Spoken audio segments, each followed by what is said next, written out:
Hi, I'm Tammy Potter, and welcome to the Pregnancy Process Podcast, a show designed to help you navigate the hugely transformative journey to motherhood, where you'll hear the unique experience of experts in this area and the incredible stories of women sharing their conception, pregnancy, and postnatal journeys so that you can have a healthier, more informed pregnancy.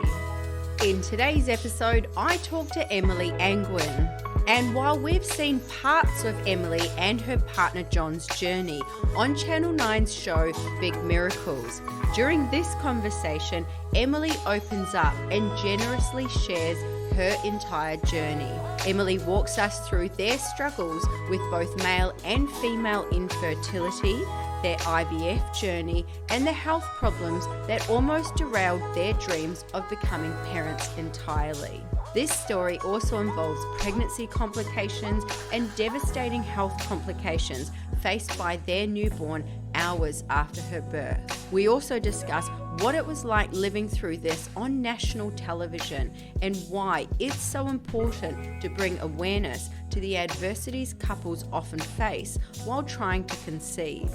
These adversities shared in this episode, most pregnancy journeys would be unlucky to face one. Emily and her partner John faced them all with resilience, strength, and perspective. Emily, thank you so much for your time today. It's fantastic to have you here with us. Thank you so much for having me, Tammy.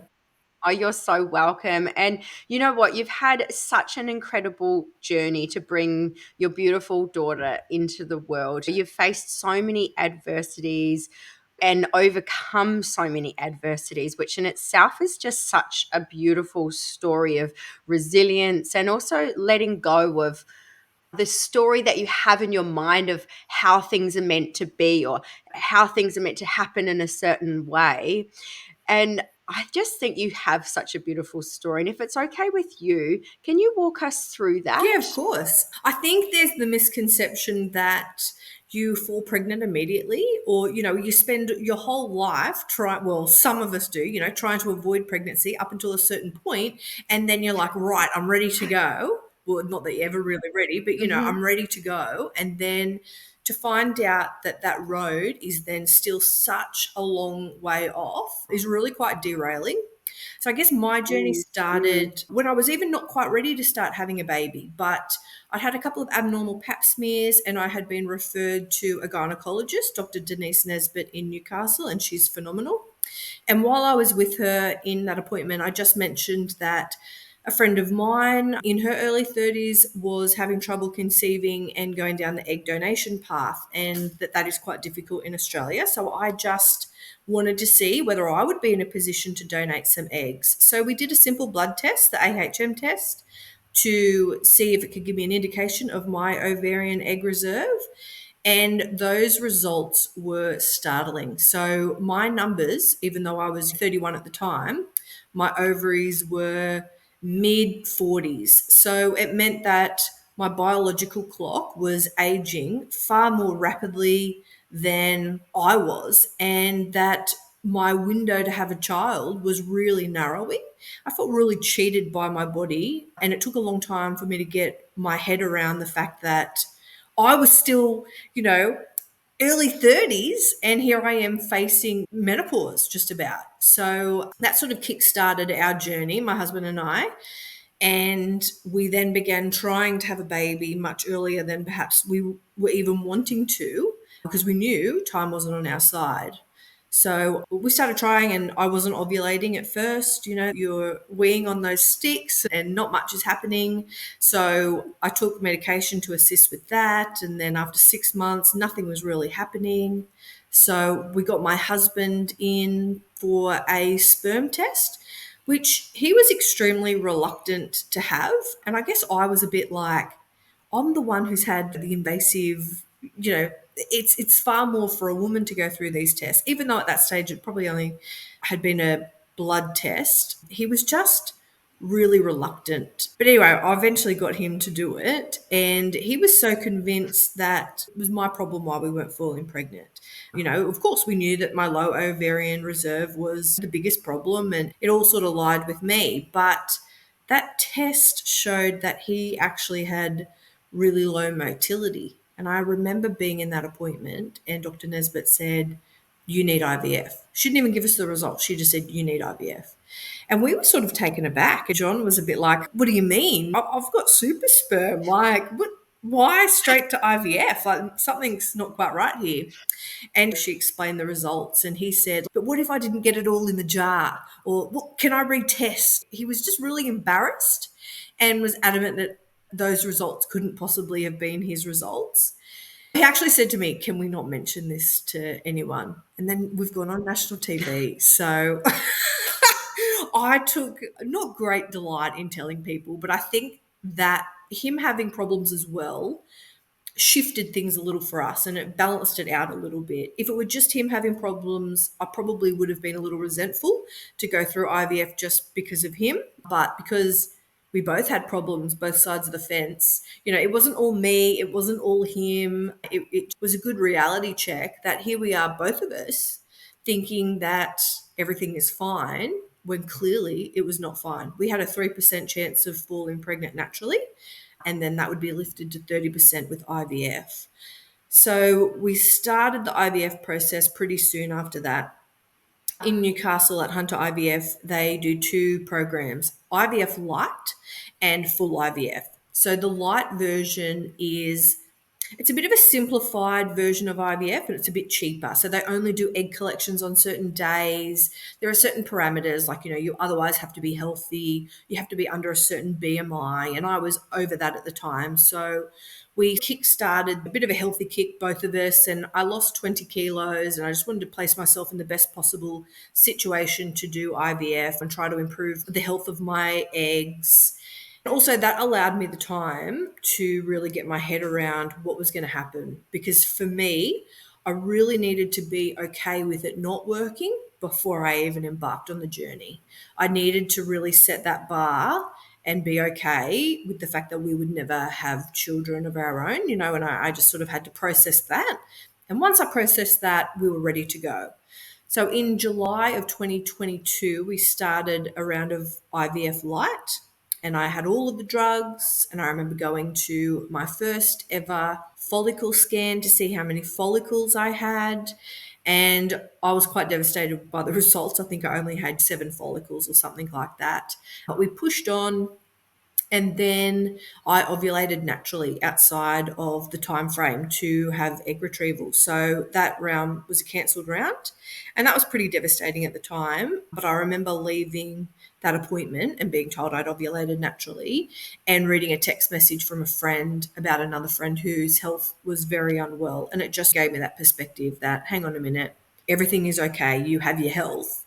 So we just push on, for next month. So I was waiting for my period to start, and I went again in the August, September. And whilst taking those drugs on that round, I actually came out in all of these bruises on my legs and red dots. And I ended up having blood dots in my mouth. And I just sort of woke up and I was like, what's gone wrong here?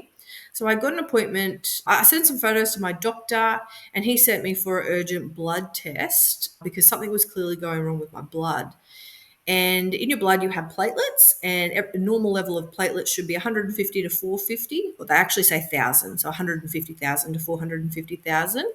And my levels came back at 3,000. So I was at a very high risk of internal bleeding on the brain, very life-threatening, critical situation that I had no idea about because I was perfectly fine. Here I was ready for round number 2. So that second round got really derailed again, and I remember feeling really deflated after that. I was in hospital under a hematologist, and he said you're going to have to stop IVF, and there was a chance that I might never have been able to go through IVF again. But there I was surrounded by people in the hematology ward, and to be told that I had a blood disorder called ITP, so idiopathic thrombocytopenia, I think is what it's called. I just call it ITP, an autoimmune condition where my body fights itself. That was actually the best possible diagnosis in that ward. And again, I was just thrust into perspective that things can always be a lot worse. So I then had a few months off IVF while I really just focused on my condition, and I had to be treated with a range of treatments for my blood disorder that now I'll have for the rest of my life. That is now, I'm currently in remission, but that's also something that I've got to face. And then I got given the go ahead because I responded so well to medication or treatment to have another IVF round. So that was quite amazing news because I didn't think I would be able to go down that path again. The only catch was then I had to upgrade to full IVF because I obviously had now a blood disorder that complicated things. So I needed to be on a more specialized program. But Dr. Nesbitt is phenomenal, and we started a new procedure, a new round, and I started different drugs, and we got to egg collection, and I woke up from the egg collection to a number 2 on my hand, and I remember just being really devastated. I think I had 7 follicles again that round. But just because you have 7 follicles, it doesn't mean that all 7 follicles contain an egg, and a lot of mine were empty. So only 2 eggs were retrieved, and in a numbers game for IVF, that was just such a big hit for me. I had someone on the right of me have 19 eggs, and the person on the left have 13, and I just sat there and felt quite devastated that that's all my body could muster. And while I had the egg collection, John gave his specimen sample, and on the day his was not up to scratch either. So they did what's called ICSI, where someone in a lab examines the specimen or the sample given and chooses the best possible sperm and literally injects that into the egg. So that happened, and the 2 eggs fertilized. So I take great delight in saying that my baby literally was created in a lab. Like half of her DNA is from someone who looked at that specimen and went, that sperm, that's what we're going to use.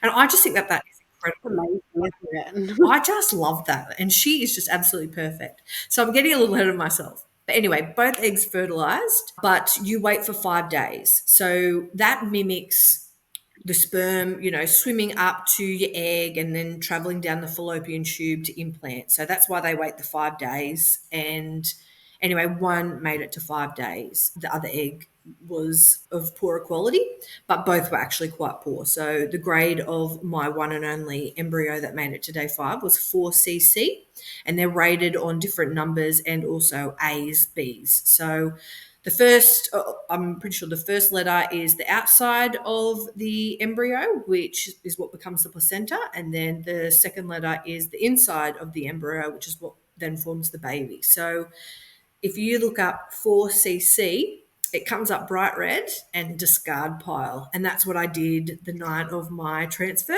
And I was just devastated. I thought, oh my God, like this egg is low grade. So then we called her Loey for a little while. We were like, my little low grade embryo, with the most beautiful thoughts about the embryo, but just to set the expectations quite low, that if there were more eggs or embryos, this one would not have ever been transferred. But I felt very lucky that I at least had that. And also I kept telling myself that if we were trying naturally, you would never know what grade embryo ever turned into a baby or resulted in a live birth. So we said it in jest and we're really jovial about it all. And all of a sudden, a week after the transfer, I said to my mum, I feel nauseous, like I'm pregnant and it's a girl. Like it was just this overflowing intuition. I don't know how else to best to describe it. But we didn't have the actual blood test until the 20th of February. So I had the transfer on the 8th, and then on the 20th of February, which was my 36th birthday, I had a blood test to tell me that I was pregnant, which was just miraculous. Like even the lab in Newcastle couldn't believe that this embryo had implanted and worked.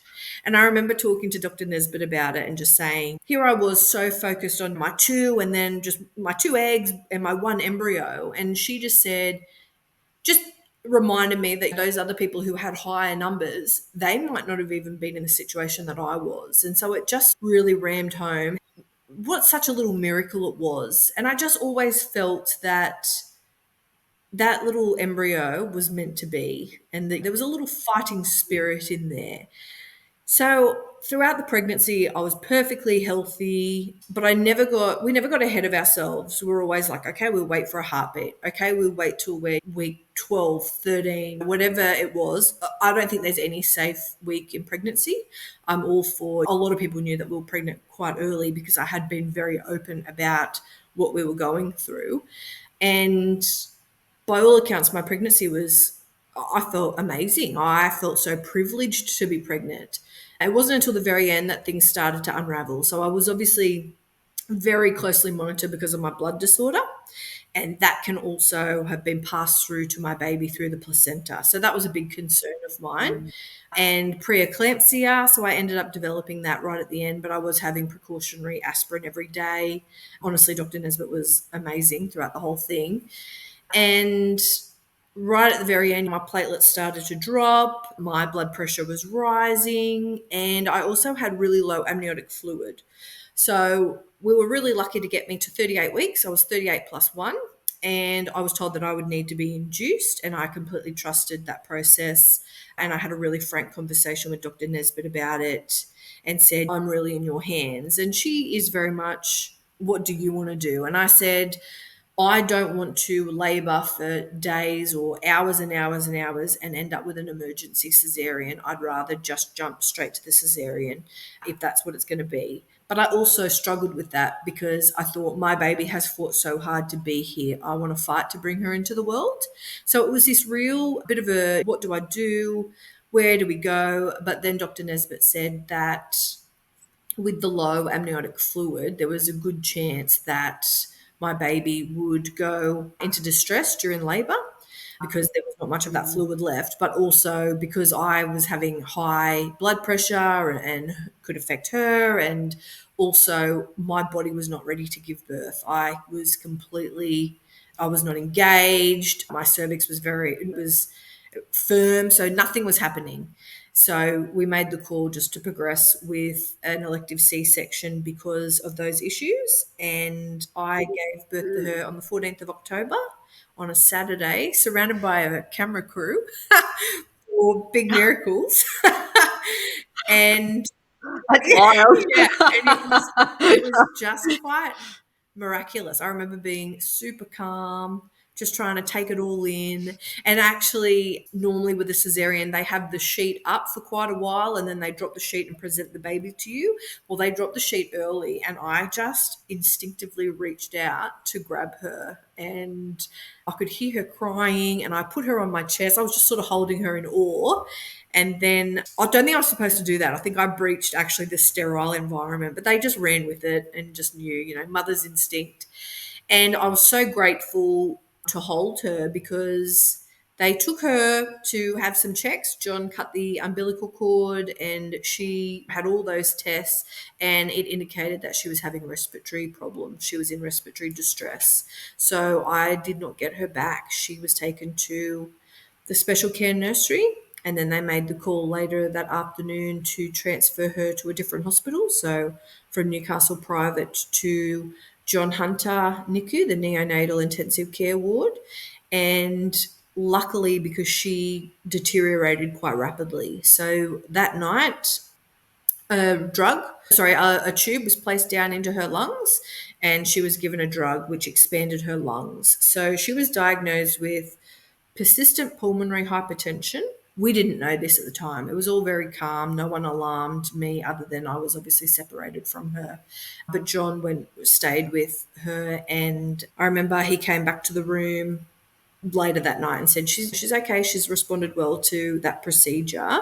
And here I was worried when she was first born that they would have to take some of her blood because they wanted to test her platelet levels to see if my blood disorder had been transferred through the placenta. So I remember thinking, here I was worried about a little blood test, which, mind you, they would have actually taken from the umbilical cord, so it never would have impacted her. But now she was in another hospital and had a tube down into her lungs and was being given drugs. She was only a matter of hours old. And so it was just this real reality check. And I remember looking over at that little crib that they give you in your room. And like my baby wasn't there. Like I wasn't with her. And I couldn't go to the hospital because I had a catheter in from and fluids and everything from my surgery.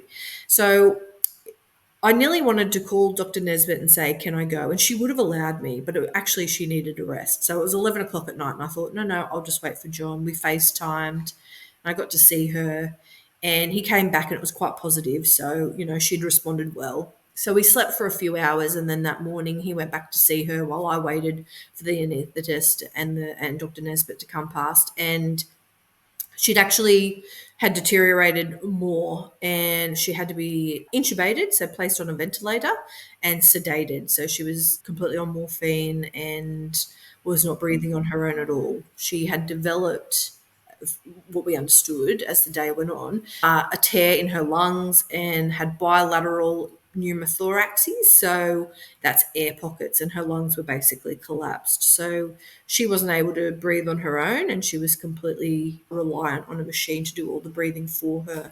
And that day was a horrific day. We spent all day in NICU and we were told that it was touch and go and that she was really critical and she really needed to improve in those next 24 hours, otherwise we might not be taking our baby home at all.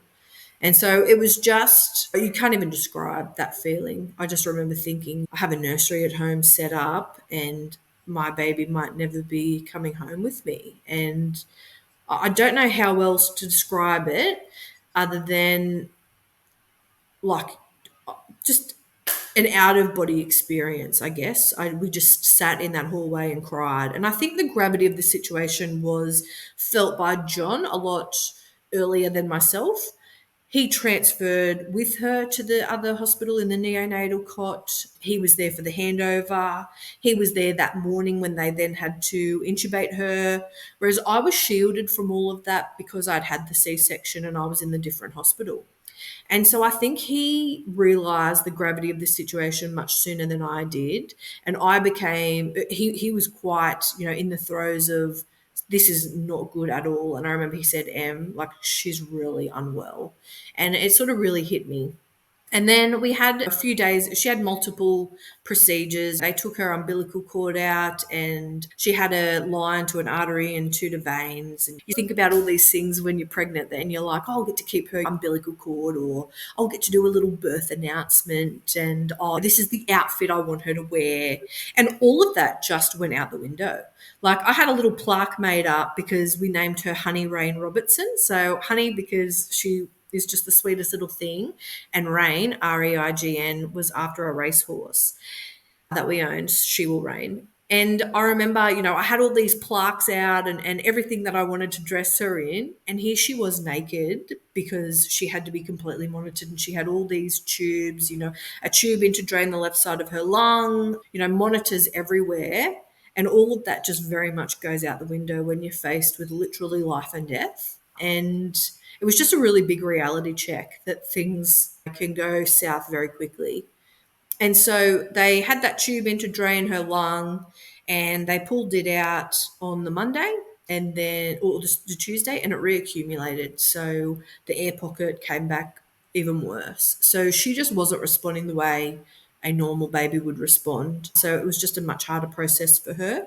And she ended up being ventilated for the best part of a week. But on day 8 of her life, she was downgraded to a CPAP machine, which is what you see her in on the Big Miracle show.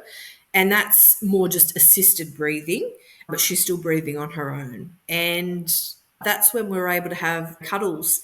So I held her properly for the first time on day 8 of her life, and all of her stats just skyrocketed. She needed no oxygen when she was, Mm. yeah, on my chest, 100% oxygen levels. And I just remember seeing her with all of her tubes, and I said, "Oh, look, I don't want to hold her. We just want what's best for her." And the doctor said, sometimes all they need is their mum and their dad. And so when I held her, I realized she needed that just as much as I needed it. And yeah, she just really turned a corner after that. And John was able to have cuddles the next day. And she was still tube fed, but that was the turning point. That's when we knew she's going to be okay. We've just got a bit of a long road ahead of us. So after 18 nights in hospital, we were able to take her home. Wow. Honestly, what a journey. What a story. I've got so many notes here, but I have to tell you, I had an absolute chill go through me when you were describing the fact that you had to, after going through all of this, you then had to prepare yourself for the possibility that you were going to go home to an empty nursery. And my heart just, oh, Yeah. I felt this chill. I can't even imagine what that would be like. And my heart just goes out to anyone that's had to go through that. And I love how your story has that beautiful, happy ending. Like, what a little Oh, trooper. just a fighter. She is an absolute warrior. And Yeah. you just know someone's going to be, I know everyone says that about babies, but she has a spark about her. Like, even in the hospital, she had sass. And I think it's NICU, you don't ever want to be there. And often you associate NICU with premature babies, but they say that it's the full term babies that you've got to watch out for because they're the most unwell. So she, by all accounts, was full term healthy, but when she was transferred, she was the sickest baby in NICU. And unfortunately, she turned a corner, but some babies don't. You know, there was her beautiful roommate who didn't make it, and that affects us daily. And other friends that we have been able to keep in contact with, they're still in the throes of their tiny little baby having procedures. You're very shielded from that, and until you're in that situation, it doesn't cross your mind or you're not exposed to it. And when we were in the NICU, it was just you go through those doors, it's a whole different world. You're just surrounded by very, very sick little babies. But I would love to do a fundraiser for NICU. We always knew that we were in the best of care, the best of hands. And I remember just saying to one of the nurse practitioners, "Have you seen this before?" And she said, "Yes." And I said, "Were there favorable outcomes?" And she said, "Yes." And I said, "Well, that's all I need to know. I don't need to know anything else. I just need to have that hope." Because I had been told by the pediatrician that only 5 babies a year are transferred from Newcastle Private to the John Hunter because it's quite rare that you have a baby born with such complications. And yeah, it was a pretty wild ride, and I am so grateful to be on the other side of that. She's now perfectly healthy, but it Mm. also, if I did not already feel utterly grateful and eternally like the luckiest person in the world, I certainly am after that journey. I think it really just shines a complete different light on the miracle of babies and life and birth and everything else that goes with it. You mentioned a couple of times that perspective is everything. And at each turn, you had a few reminders to keep everything in perspective. And I think your journey and what you've been through, it's life changing, and your whole perspective about what's important, what's not important.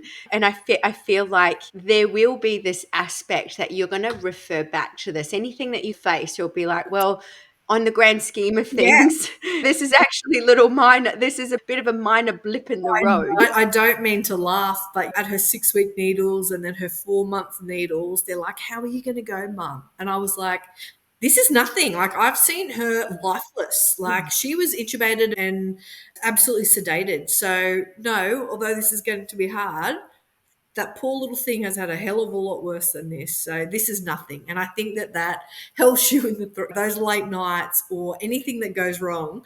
John and I will often joke and be like, "Oh yeah, but at least she's not sedated. At least she's not breathing on a machine. So we're good. We can handle anything." Oh, that's so beautiful. And correct me if I'm wrong, but there may even be some of this attached to your conception journey. But can I ask, you were in the NICU with parents whose children didn't come home with them. Your embryo was a 4cc.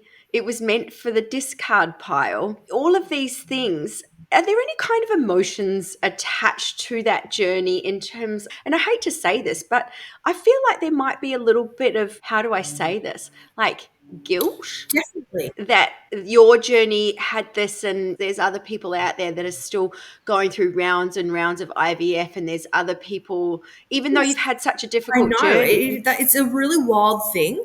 So I remember when we first went to NICU, my husband John, he was like, "Why us? Why has this happened to us?"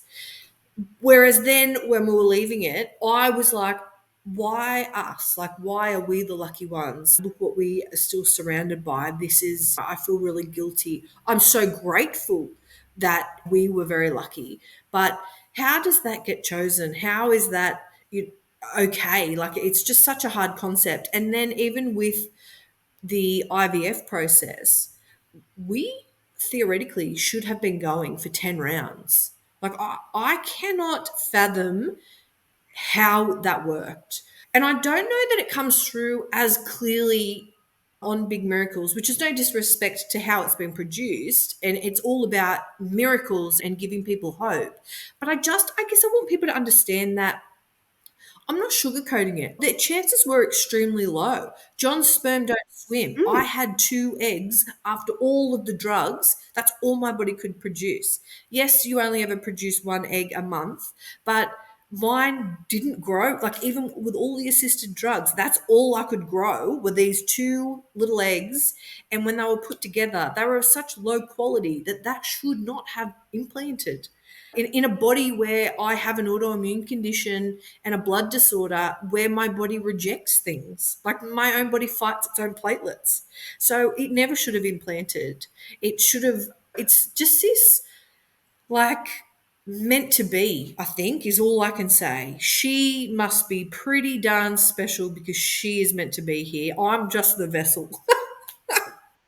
Yeah, it's, That's such a beautiful way to look at yeah. it. So I guess that's how you've processed all of those feelings, and that it really is a big miracle, which is It amazing. really is. Even though it was a very big journey to get to that point, like at the same time, I'm like, why couldn't I just have a baby naturally? But everything happens for a reason. Yeah, absolutely. I believe in that too. And I think the more that you let go of how the journey is meant to be and what it's meant to look like for you, the more that you can really lean into that feeling that everything that's happening is meant to be. And, from just a personal perspective and my own journey here, even just the whole process of you really having to be okay with the fact that this might not have happened and that you may not be a parent, because I've had to Yeah. process that myself. And I know from a personal experience how utterly difficult that letting go and truly being okay with that, how truly difficult that is. So when you were talking about that, my heart really went out to you. I think at that time, I knew that time wasn't on my side. So it was a really big, you need to start right now. But in my soul, I knew I could not start this relentless journey of IVF, which is more so taken on by the woman than the man, Mm. until I was utterly okay with it not working. And I know that's just how I personally had to deal with it, that I had to have plan B, plan C. And whether that's to have 6 dogs, then you name it. I just had to be okay with that. And it took me a while to accept that. And once I accepted that, then I was like, okay, now I'll give it my all. But if this does not work, and statistically it shouldn't have worked, then I had to be okay with that. We'd given ourselves 3 rounds because in this day and age, it's all about money and it's cost of living and time. And that's really sickening to think that whether you have an opportunity to become a parent is solely reliant on money, but that's pretty much what it came down to for us. And yeah, we had to make the call from the get-go and say, this is what we can realistically afford. let's give it our all. And then after that, that's it. We just have each other and we have our dog. And yeah, we might adopt a few more dogs. There really is there's so many decisions to be Mm, made when it comes to being a parent, like even from deciding to mm, try, or it's every single step of the way. There are decisions to be made. There are kind of things to prepare for, conversations to have. Even just for you, your birth mode, we're going to induce mm. you, and then having to make that decision, knowing that your body was not ready to give birth, your baby wasn't engaged, your cervix wasn't ripening or opening in any way, shape, or form, and you're going to be chemically induced through birth. And then having to think about that and discuss it with your doctor and being like, no, I want to have a C section. And then on the other side of that C section, having a baby that has lung disorders, even that, there's going to be some kind of, and don't get me wrong, 100%. If that was me in that situation, I absolutely would have made the same decision. And I may get slayed here or whatever, but I'm actually not that pro induction, especially in those kinds of circumstances. Your body wasn't ready to give birth. What I feel like there's only one choice, but I feel like on the other side of that, again, there must have been some emotion attached to that, like maybe what Yeah. if, what did you ever have that Terrible. So prior to giving birth, like I said, I really wanted to fight to bring her into the world. Like I don't know what a contraction feels like, because I felt as Mm, though, am I just taking the easy way out here? And am I being influenced by the fact that there are going to be cameras in the room and I don't want to push on camera? Like all of these thoughts going through my mind. But ultimately, and it took me a while to grapple with that. That was not an easy decision to make. But I was like, and John was all for a cesarean because my body was so not ready that it would have taken days of drugs to really try to get my body there. And I just knew in my heart of hearts that I absolutely would have crumbled in terms of my health. Like my blood pressure would have skyrocketed. It would have, anxieties would have been high. I just knew that it would end in an emergency cesarean. So let's just be realistic mm. here. And I don't want her in distress. And let's just go through with the C section. And I have no regrets about the actual birth. But then once she was born and I didn't understand quite what was happening, I had this guilt of, well, did I cause this? If she was a vaginal birth, would she have been okay because maybe she had taken that first big breath? Did I somehow, mix or ruin this and have caused her to have these problems? And so then I grappled with that as well. And everyone has said, no, that's not the case, and don't be silly. And also that the cesarean was the best decision in those circumstances. And I think, even though I had those thoughts, I just kept telling myself that 50 years ago, she would have never been able to be conceived. She would have never survived in the Mm. womb because of that low amniotic fluid that was depleting so quickly that we were lucky to get to 38 weeks. And she certainly wouldn't have survived the birth. So I don't have any regrets, but certainly it's a process to get to that as well. And I guess I just have to give myself perspective and keep twisting the narrative Mm. back to everything happens for a reason. She's okay. I was in the best possible care at the time. Yeah. But no, nothing is simple and easy, is it? Never, as much as we'd like them to be. Now, you have mentioned John a few times, and I feel we haven't really touched on John much in this conversation because there's so many places that you and I could go from Yeah. here. It's incredible.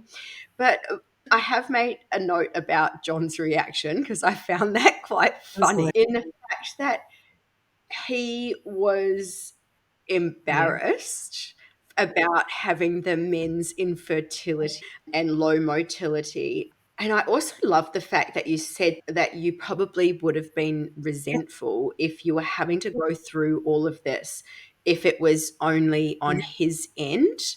So I feel like there's a couple of questions there. So, in terms of John's reaction, has he really discussed that? And can we discuss that? Because there must be an aspect of manhood attached to that, if you know what I mean. Absolutely. So for months, he had joked about, I've got super sperm. Don't worry. It's you. It's all you, Emily. You're the problem. And I think he took, Are you kind of like, well, if you hadn't been like that, then maybe it I wouldn't. give it back to him too. And that's sort of how we deal with things. It's certainly not laying the blame, but we talk very openly and jokingly about the situation. And that's sort of how we deal with everything. So prior to that, he'll openly tell you that he was okay when he thought it was just low egg reserve and that's why we weren't conceiving. And when he realized that although he has plenty of sperm, which he'll tell you, I've got plenty of it, it just doesn't swim. It's relaxed,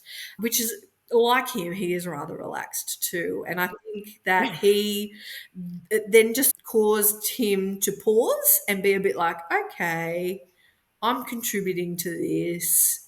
What can we do about it? And luckily for the man, like that's quite easy. Even if you do have low motility, I'm not to make light of it, of course, but you've got billions of sperm, so you can pick one. I can't create any more eggs.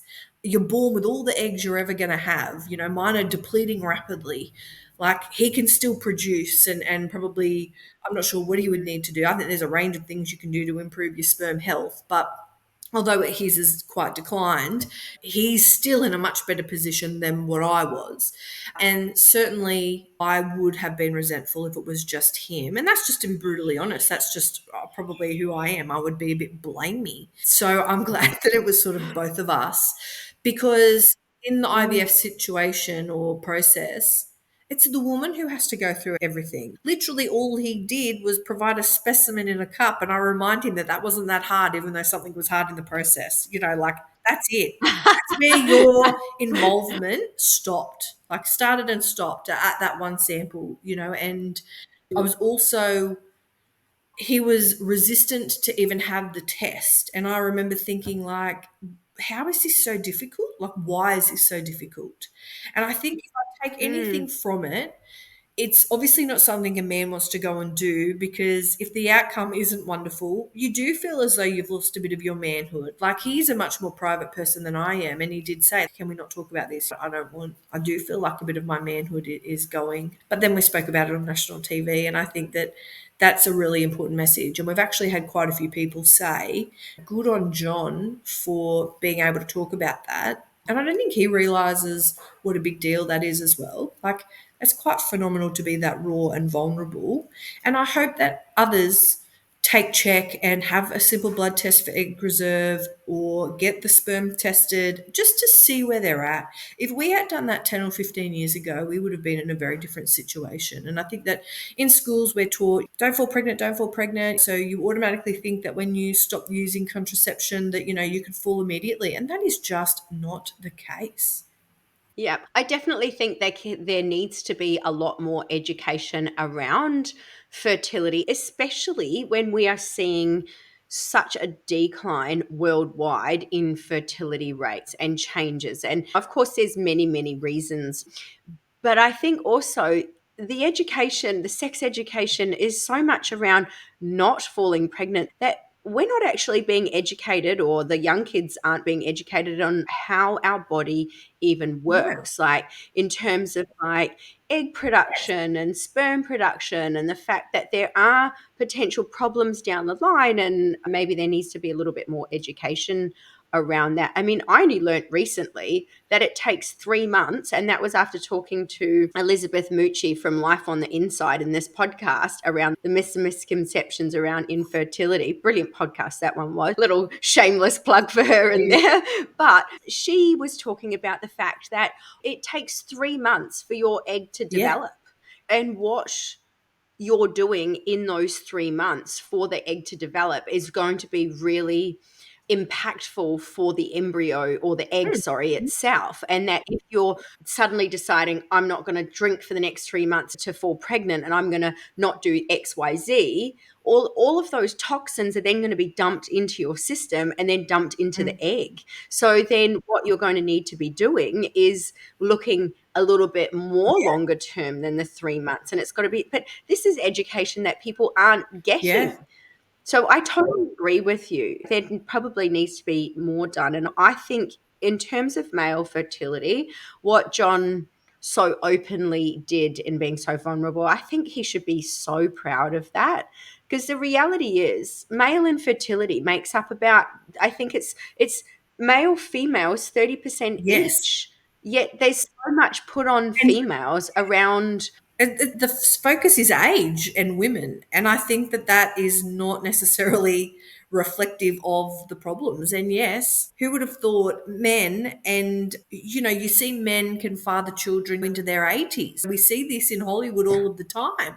Or I think Robert De Niro. And you sort of have this idea that, a man doesn't have the same biological clock that a woman does. But hang on a minute, the sperm has, I guess, the quality of the sperm has Equality. decreased 50% in the last 50 years. Like, that's alarming. And I didn't know that. And I didn't know our eggs in a woman, you're born with all that you're ever going to have. And even then, when you think about conceiving, you only get 12 chances a year. It's minimal. It's not a simple process. No, it's definitely not. So hats off to John. And I'm sure he's had his own journey in this whole thing as well. And there's probably some male mental Yeah. health aspect of that in there for him, especially having his wife in one hospital. And this still like blows my brain that you weren't. Those first few weeks are so, those first few moments, those first few hours, days are so critical. And you're in one hospital, your baby's in another, he's in between. Like, I can't even imagine what that would have been like. A blur. it Mm. it was like the grips of hell, because I had had all my family there because it was a planned cesarean.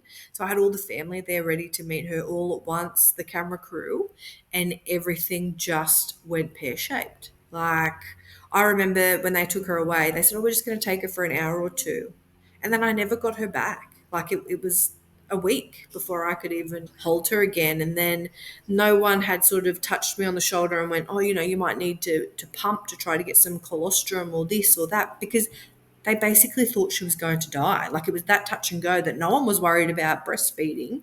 So that had ongoing impacts for us, and milk coming in and things like that, that you just have to deal with. And you just sit bedside and you can do nothing.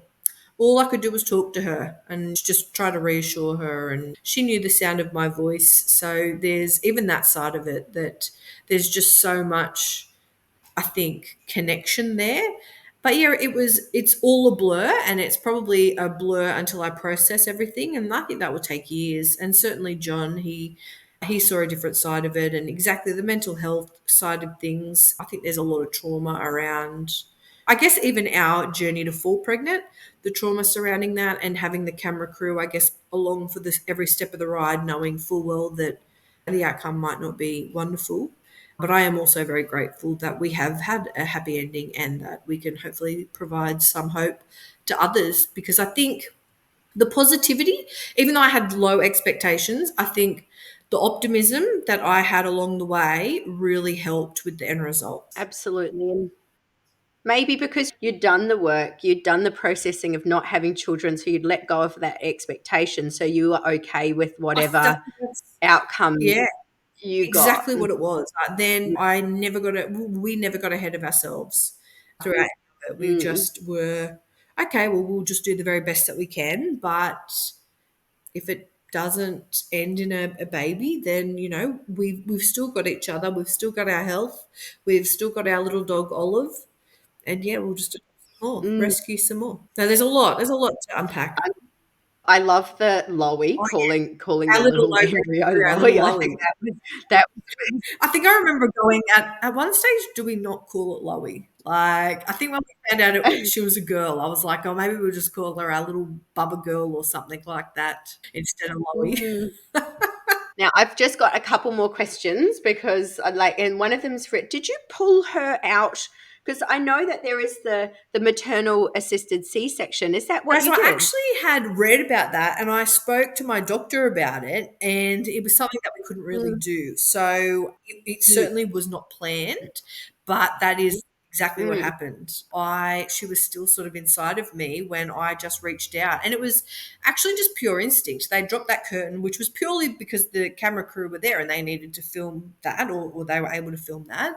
And you reached down and she was just so close, and I had grown her for 38 weeks.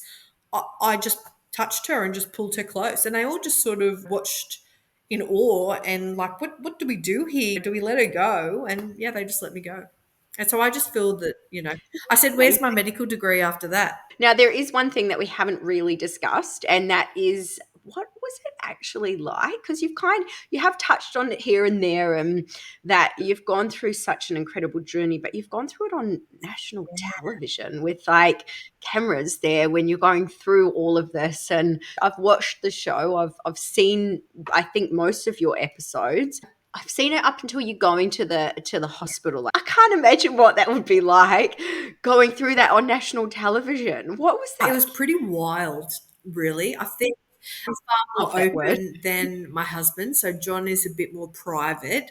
So I think he was like, oh, what have we signed up for? Emily, what have you got me involved with? But I just beamed. I thought, oh, how wonderful is this to be able to document this? And I kept thinking big picture, like I'll get to show my baby, if I'm ever lucky to have one, exactly what we went through to bring her into the world, or him, because I didn't obviously know what I was going to have. And I just thought, what a phenomenal Mm. tool to have that piece of history, but also to show other people. You touched on it briefly before about it came quite easily to us when it really shouldn't have. And I do have guilt around that.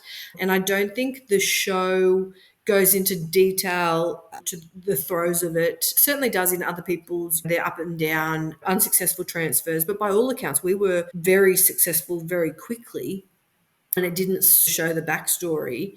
But I think it's just awareness. I don't think people understand what goes into IVF. And I think that the show does an incredible job of letting people who otherwise would have zero idea about that in on the journey. Yeah, you're right. It is such a brilliant show. And I think, even based on my conversations, and I work in pregnancy and postnatal and worked with a number of women going through IVF, and I've had friends that have gone through IVF, and I don't think anyone really understands what the journey is like. And I think this show really highlights that. And I think it's very educational and just allows people to be a little bit more compassionate, a little bit more empathetic, a little bit more Mm. understanding, and just a little bit more caring and kind, I would say, because people have the capacity to say really unthoughtful and can be quite hurtful things sometimes when you're going through journeys like this. And I think actually seeing what it's like and actually being able to insert yourself into that, it gives people a little bit more perspective, I would say, and understanding. And hopefully it allows people to be a little kinder to those who are going through IVF. Yeah. Absolutely. There's a lot more to it. And as much as I was open about the journey, a lot of people would have had no idea I had to transfer and I went to work. Like I just never, you just get on with it. And I think that kindness is the key, is that you just don't know of people's struggles. And I think a lot of people struggle in silence, because if you are, there was one stage there where I regretted telling so many people and being open about it, purely because then you've got to tell everyone not successful or this round is cancelled. But ultimately, I think that you need your village and you need that support network. And I think that it's best to be open and transparent about these things, and educate others and inspire others, I guess. And you've absolutely done all of that by being part of the Oh, show. And before we sign off, I have one last question for you, if that's okay. What's the one thing you wish all women knew before having a baby? I think the love that you get back. But my one bit of advice would be, I think I wasn't prepared. I spent all this time trying to fall pregnant that I didn't really focus on having a baby, and I am really not very well researched on that side of things. And I think I'm given lots of different inconsistent information. One person tells you one thing, another one tells you the next. And I think it is allowing yourself to just listen to your own instincts. And I know that they're said by everyone, but not everyone can be correct. They think they're right, but not everyone can be. And I think we were given a lot of inconsistent information. And I think it just, my one word of advice to new mums is to just wing it, and you know what's best and you'll figure it out, and to not place too high expectations on things, you know, and that's what we've tried to do anyway. Amazing. And I feel like you're probably doing, based on your entire journey, that you've been so generous in sharing today. Thank you so much for that. But based on all of that, I feel like you would be taking that same perspective to parenting as well. So thank you so much for your time today, Emily. It's been such a pleasure talking to you, and you've been so generous in sharing. And I'm so glad that we've done this, because I also agree that now there is more of a story around your journey, because as much as they do an amazing job, they've got so many other couples that they need to get through and share. And I just think yours has been one filled with so much. I mean, you've gone from facing infertility to having autoimmune blood disorders to preeclampsia to having not held your baby for 7 days and not even knowing if you're going to bring her home or not, or if you're going to have a baby to bring home, and then coming through all of it so positively. And I just think your story, most people, if they're unlucky, I suppose, would get maybe one of those things, and you've had so many, and your mindset that you've come through it with is really inspiring. So thank you you very so much. Yeah, thank you. I really appreciate it. I think when you look back, you're like, oh, yeah, wow. But yes, it's been a journey, put it that way. And if you're hearing this message, I want to say a huge thank you, because it means that you've listened to this entire episode. Of course, if you have any questions about the things that we covered in this episode, or want to know more about me or my other projects, you can find me on YouTube and Instagram at The Pregnancy Process. For those currently in their conception or pregnancy journey, you can apply to join my complimentary but private community, the Preggy Training Crew. And you'll find my community application and social media links in the episode description. And of course, if you enjoyed this episode, I absolutely encourage you to share it with other women just like you. And I look forward to seeing you in the next episode.